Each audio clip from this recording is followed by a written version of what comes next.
Hey, welcome to the Beginner Photography Podcast, brought to you by CloudSpot, the all-in-one solution for photographers of all skill levels to deliver and sell your photos online. Today we are kicking off our 10-part Photography Manifesto series.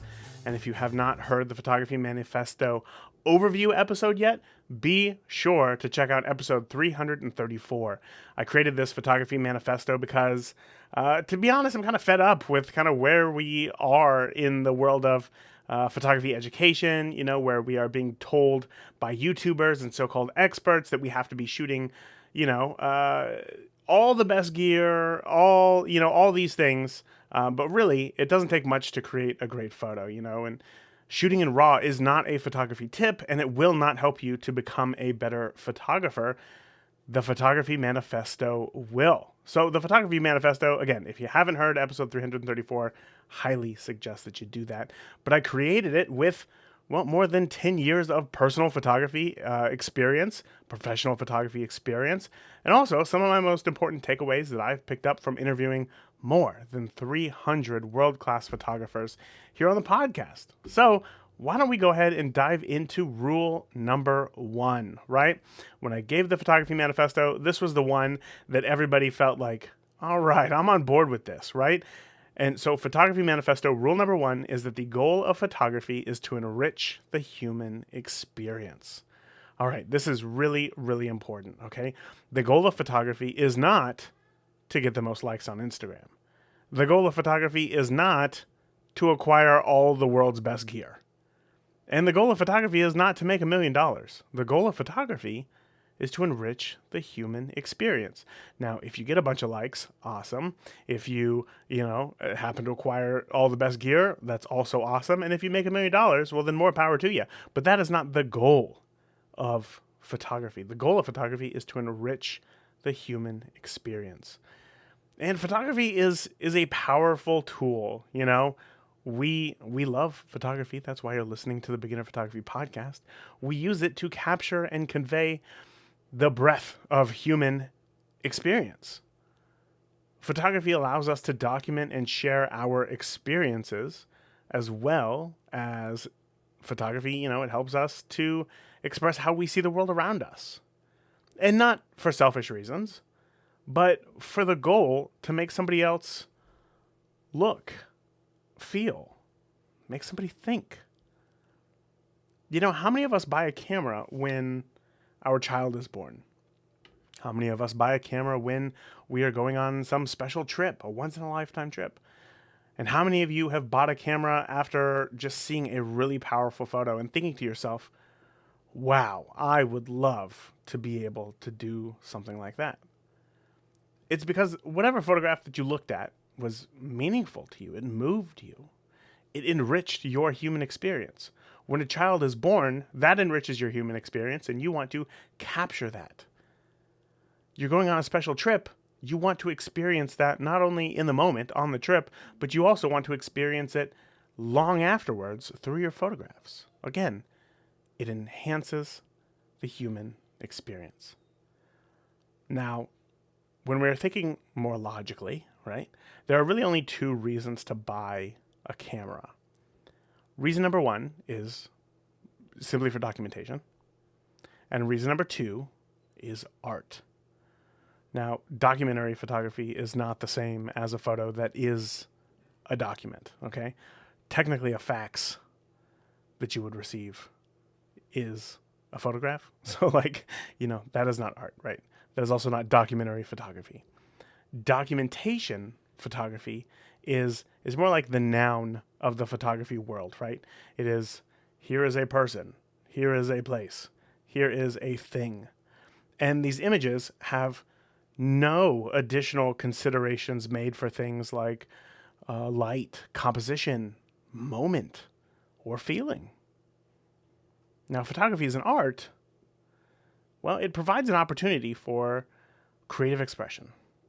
That creative expression that often goes beyond what we can see with the naked eye.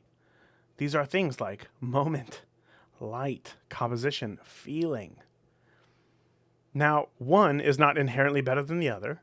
Both types of photography, documentation, and art They both enrich the human experience. One may be more utilitarian than the other, but hey, my dad passed away when I was young. I never really got to know him, right? And I do have, he took a selfie with a Polaroid. That is a document of who he was. There's no other considerations taken. His enlistment photo in the Coast Guard, again, just a document, but it's more important than, many of the photos that I've taken that had a focus on art. Photography also makes your children feel more confident, right? If we're talking about enriching the human experience, we're talking about buying cameras because of life events, including a child being born. Photography makes your children more confident. And we know that through clinical studies. We have found that when children see themselves in family photos, it helps kids to feel more confident and secure in their own identity. When children are able to view pictures of themselves alongside parents, siblings, what it does to a kid is that it serves as an affirmation, it serves as a reinforcement, scientists found, of their importance within the family unit. Now, this is, a physical representation, a photograph. And it helps them to recognize that they belong and that they have value. Being able to look back on these images throughout life also provides things like emotional stability, helping them to build that self-esteem, helping them to build confidence when they go through these difficult times or, periods of transition. When, when I had moved away from my home to go to film school, it's a difficult time. That is a period of transition. Suddenly even though, you're out on your own and you look forward to that moment growing up, it's lonely. So being able to see a photograph of, my mom, being able to see a photograph of my mom and my grandma, or, that selfie of my dad, helps, again, to reinforce that you're not alone. It may feel lonely, but you're not alone. And if you need some help, people are here who want to help you. And beyond, a simple identity validation, photos can also remind kids of shared moments, shared memories with family members or, significant others that bring about feelings of joy and happiness. So looking at photos for kids is incredibly important, right? It gives them a greater sense of belonging. It gives them a sense of comfort and protection. It gives children deeper feelings of being loved and cared for. And that's what you want for a child. You want your child to feel loved. You want your child to feel cared for. You want them to know that they belong in your family. And because of all that, it helps kids do better in school as well. They have a better understanding that their actions affect others. They're able to create deeper personal and professional relationships, which leads to strong feelings of personal fulfillment. Now, I understand that we're talking a lot about kids here and, showing them photos, but this is to show how powerful photography can be. Right? This is at its core, the difference of, or this is the meaning rather, of enriching the human experience. Your child has a human experience, that they have questions, they don't understand everything, but giving them that, security. Hey, you're part of our family. Here's proof. We have fun together. Here's proof. Goes a long way and can change the trajectory of their entire life. And, these can be simple documented photographs, and their impact will still feel strong and have these long-lasting changes. It doesn't necessarily have to be an artistic image for it to be powerful to a child.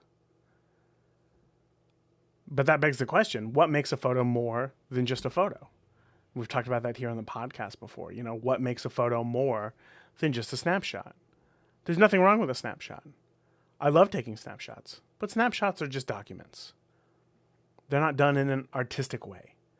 And therefore, the difference between a photo that's just a document and one that is done with artistic intention in mind is, well, I just gave it away. It's intention. When you see a scene in front of you and you think, this would be a good photo, and you put the camera to your eye, if you intend for the photo to look in a certain way, if you say, there's a beautiful sunset, and then you go to take the photo and it's overexposed, right? Because the ground is going to be, quite underexposed because it's dim, right? So the camera's going to overcompensate and make the photo overexposed. But that's not going to give you the best sunset colors, right? So you have to tell the camera, and you know what, actually underexpose this photo. And when you have that, just something as simple as that, right? When you have an intention of how a photo should look, that it should look a certain way, that is what art looks like in a photo. It's intention. It means that you have something to say, and then you use the tool at your disposal, your camera, to make what you have to say as powerful as possible. Now, if we take tools as a photographer, right, there are many tools that we can use, and I think we would typically think, the camera, the lens, memory card, tripod, flash. What tools do you have as a photographer that are outside of tangible gear, right? What tools do you have that's not gear? Because you can take a great photo with an iPhone. You can also take a crappy photo with an iPhone. You can take a great photo with, a DSLR. You can take a bad photo with a DSLR. So what tools, removing gear from the equation, what tools do we have as photographers? We have moment, we have light, we have composition, and we have feeling. That's it.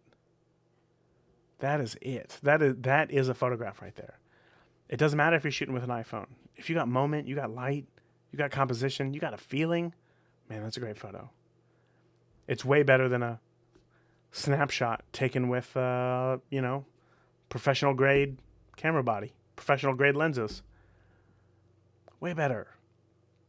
The more that you can incorporate those four elements, moment, light, composition, feeling, the more that you can incorporate those four elements into a photo, the stronger that photo is going to be. All right? So now we have covered the importance of photography. We have covered what is the difference between a document and what is art in photography. Now, I want to talk a bit about how do we make an impact with our photos. Because simply taking a photo means very little, because on its own, it can't make an impact. Taking a photo does not make an impact. Unless you're photographing somebody who's really starved for attention. They probably don't care about the photos. They just want to know that, somebody's taking a photo of them. Outside of that, for a photo to mean something, someone has to see it. There you go. That's how you make an impact. Somebody has to see your work. I want you to think about some of the craziest or the most beautiful photos that you've seen on social media. There have been a lot, Maybe you're a part of a bunch of Facebook groups. You've seen a lot of beautiful photos. Maybe you follow a bunch of, great photographers on Instagram. And you've seen a bunch of photos. Same with Pinterest, right? Photographers love to post their photos on Pinterest. You've seen a bunch of beautiful photos. All right. Now I want you to think about all the photos that weren't shared online. Well, you can't. You can't think about those photos because you have no idea what those photos are. You don't know what photos were or weren't taken either. And that right there is proof enough that in order to make an impact with your photography, others have to see it. I'm not saying that you have to share those photos on social media. That's just an example. I could have said the same thing about, a magazine. Think about all the great photos that you've seen in magazines. Now think about all the great photos that weren't posted in those magazines. You can't, because you have no idea. You have no idea. Again, proof that in order to make an impact with your photography, others have to see it. Now, again, if social media isn't your gig, that's fine. It's not really mine either. The goal of photography is not to share your photos with everyone in the world. That means nothing. Every single year, I make a family yearbook, right, of all of the activities that we've done together as a family. And these can be photos that I took with just a cell phone or with my Fuji cameras, that were taken with intention, both documents and art. Do I share that with you? No. Do I share that online? No. I share it with those who I know are going to be most impacted, and that's my family. So in that case, my audience is 3. My 2 kids, my wife. And if anybody else, wants to look at it, it's fine or whatever. But the way that I share those photos is not intended for anybody else. So that to me is the best way that I can make an impact with my photos. Right? That I can remind my kids, hey, we do a lot of fun things together. Growing up, my mom made scrapbooks. But, each page might have had like 2 photos on it, maybe 3, if you were lucky. And they're huge. These things are massive. Like a 2-inch thick binder has like 30 pages in it. It's huge. So for me, being able to share the most amount of photos in a book is the way that I make the most impact for my family with these photographs. Otherwise, why am I taking photographs? If you want to share your photos with the world, find a reason why you want to share your photos. That's going to be the key, right? Because some people do want for everybody to see their photos. And that's great. You really want to make an impact on as many lives as possible. That's fine. But figure out, why? Why do you want to do that? Because if, likes and,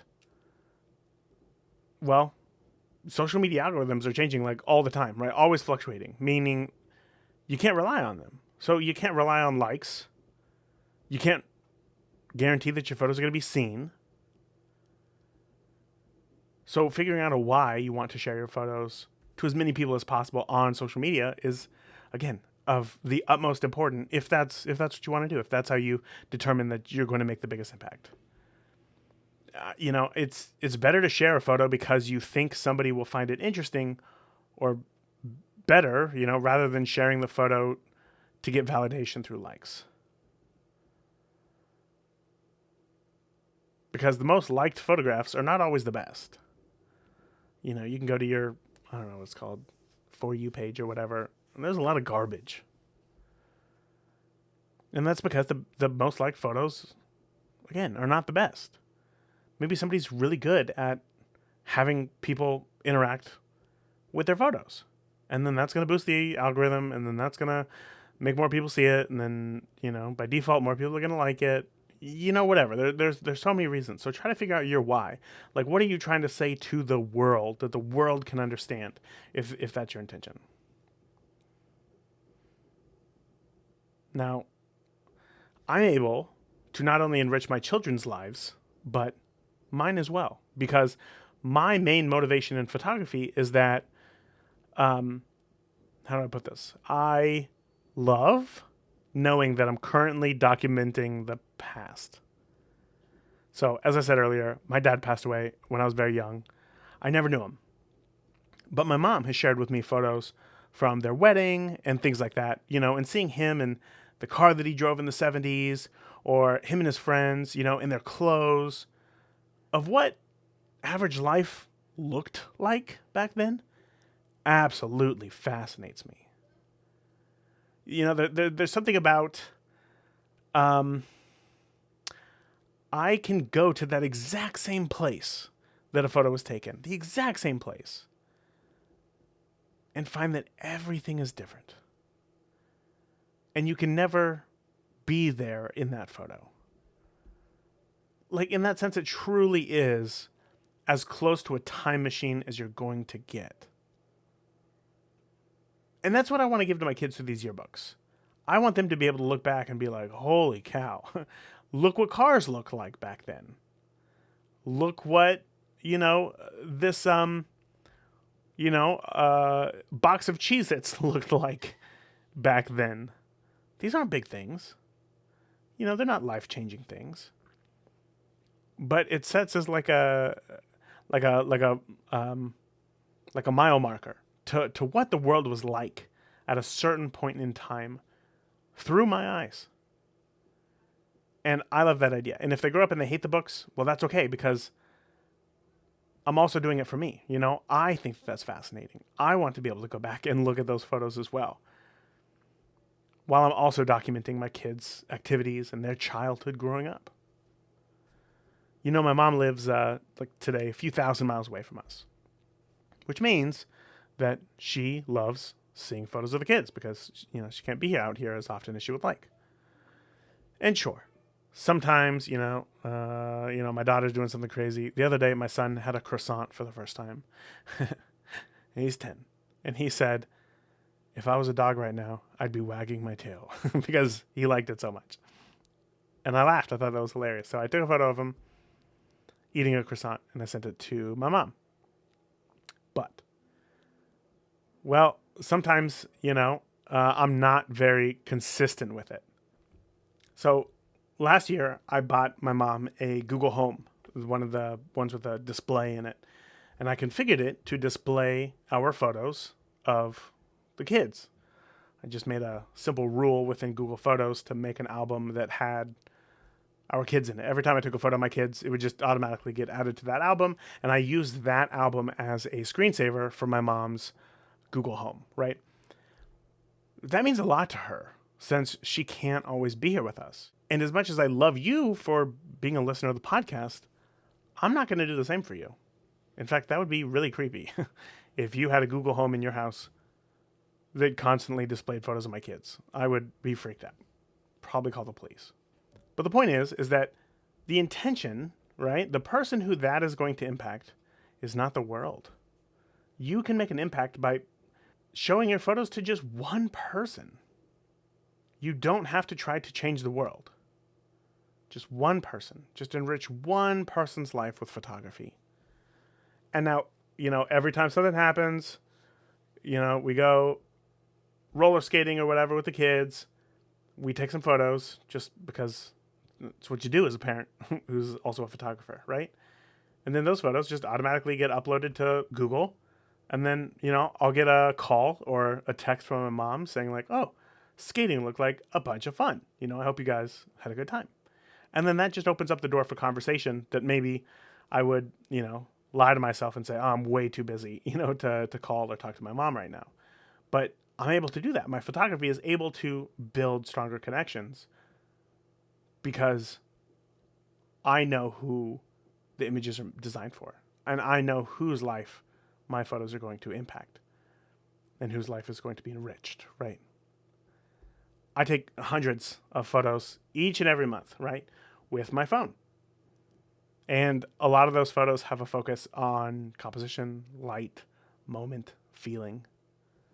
So at the end of the month, I upload all of those photos to a private CloudSpot gallery for you to see. Yes, you, the listener. I'm talking to you. I really don't spend a lot of time on social media, but I still want you to see the photos. And that images don't always have to be taken with a quote-unquote real camera to be real good. You can take great photos with your cell phone if you focus on those four things: composition, light, moment, and feeling. And if you want to see any of these photos, from my monthly photo dump, you can do so right now. Just head over to beginnerphotopod.com/photo dump. Again, beginnerphotopod.com/photo dump.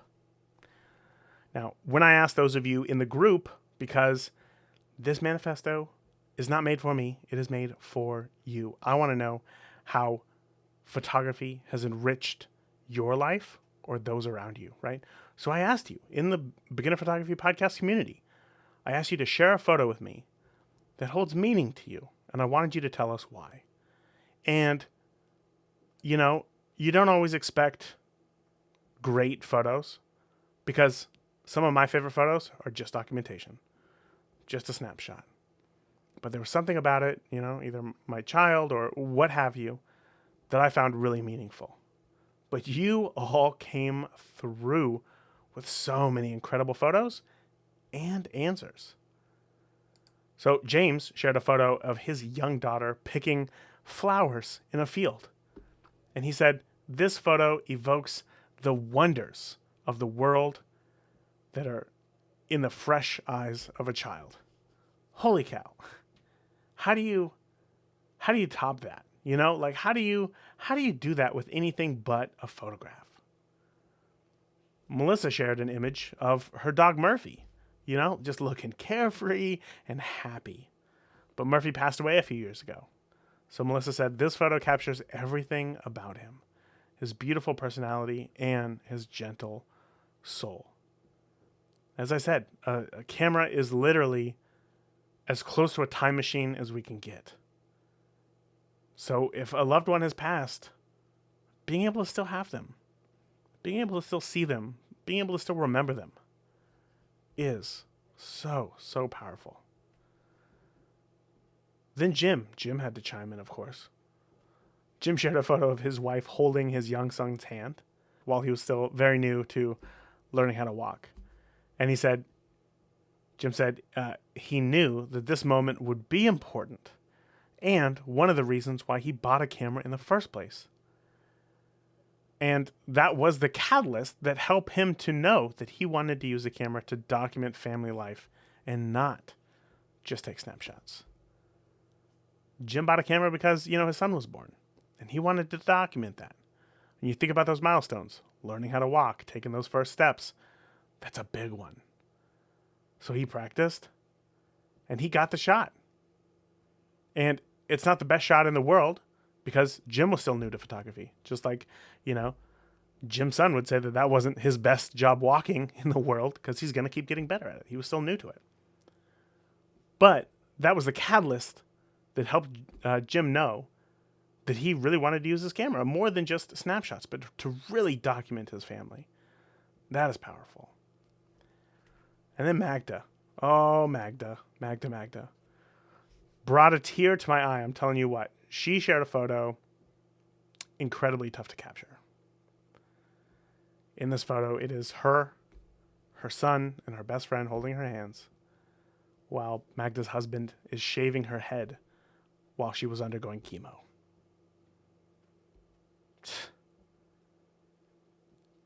I don't even have words. Magda said, I'm glad that I got the photo to show my kids when they are older.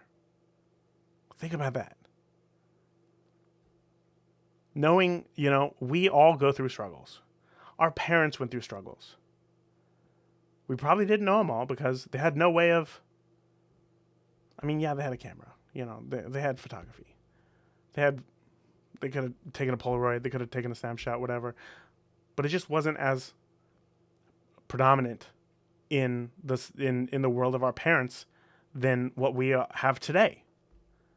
So imagine being able to see those moments of your parent just really scared, nervous, unsure of the future, but still brave and willing to just, fight head on.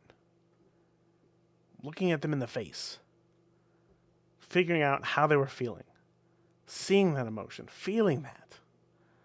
My goodness. What more is there to say? These photos they're incredibly powerful for personal reasons. Each one of these photographers, the people in these photos, or in Melissa's case, the people who knew Murphy, these photos enrich the human experience.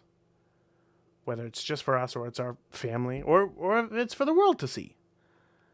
Or our kids when they get older. These photos have weight. These photos have power. Now, your job as a photographer is to figure out how your work can make a bigger impact on those around you. And I want to challenge you not to think big.